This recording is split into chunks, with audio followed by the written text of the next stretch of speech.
introduction, and it is great to be back here again. I was here in 2003, visiting all of you here, and before I left, I said, I'll be back. The Terminator always keeps his promise.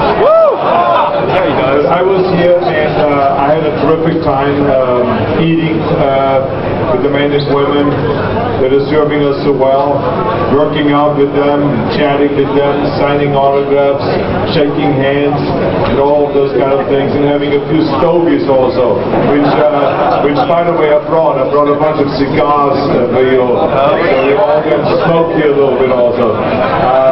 But anyway, I wanted to come back here. I had a trip that was organized to go to Israel and to have a conference on the environment and on security of the Middle East and various different other issues they were talking about. And then I said to myself, well, it's obvious when you're that close to Iraq, you go and visit your soldiers and your men and women, the brave men and women that are over there serving this great country. And so this is my... So when I was finished with my business in Israel, the day flew over here, and of course it's not easy to get here, may I remind you. You have to go to Jordan, and there you have to touch down, and then you have to take off again, then you have to go to Kuwait, and then you come over here. But it is all interesting, and it's fun, and now I'm so excited to be here today with all of you, because I tell you why I wanted to come here is because you have done such an extraordinary job.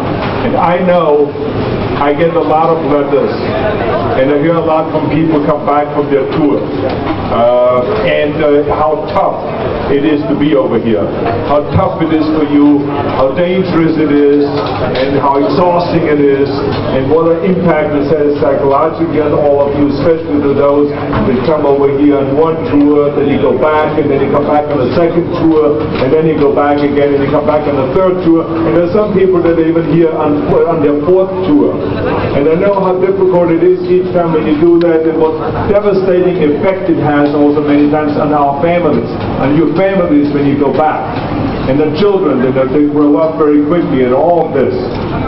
But I just want to let you know that how much we in the United States appreciate the work that you're doing.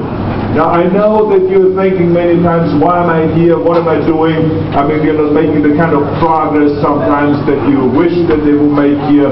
But don't ever get discouraged, because there's no one that I know that doesn't sometimes ask themselves that question, why am I doing this? Is it worth it? Now I've been a world champion in bodybuilding 13 times. Woo! And I ask myself many times on that way up, why am I doing this 5, 6, 7 hours of training every day? Why am I on this strict diet? Why am I running every day? Why am I on this 500 pounds of bench press that is almost crushing my chest? Yes, I tell you, I ask myself the same question all the time. But you know something?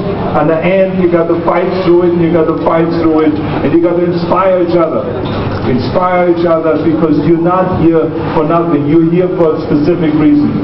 And when you think back that the reason why the United States is the greatest country in the world is because men and women like you have fought for hundreds of years to fight for that freedom and to defend that liberty of what we have in the United States. And I, as an immigrant that was not born in the United States, otherwise maybe we'll be running for president or something like that. Oh, yeah! But I was not born in the United States. As an immigrant coming to the United States, I appreciate it so much, because when I came to America, I was received with open arms, and I saw firsthand the great opportunities and the education I got, and the opportunities if it's in bodybuilding or if it's in show business or becoming governors, all because so many brave men and women have fought for that. So there are those great opportunities in the United States.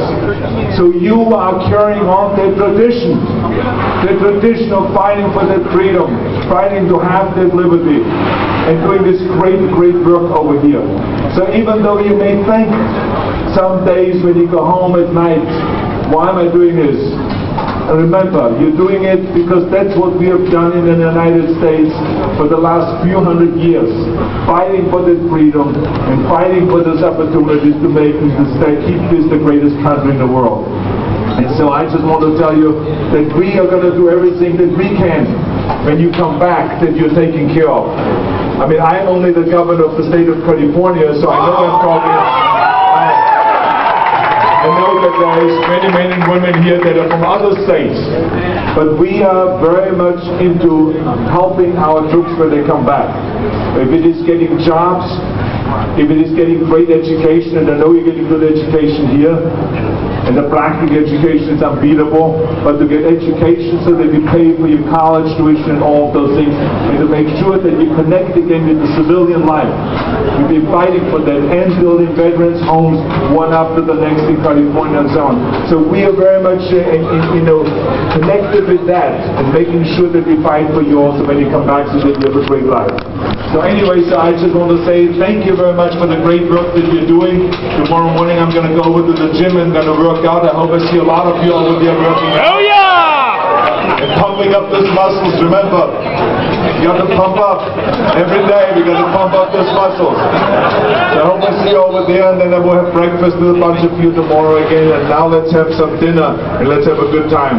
Thank you very much again. Hasta la vista.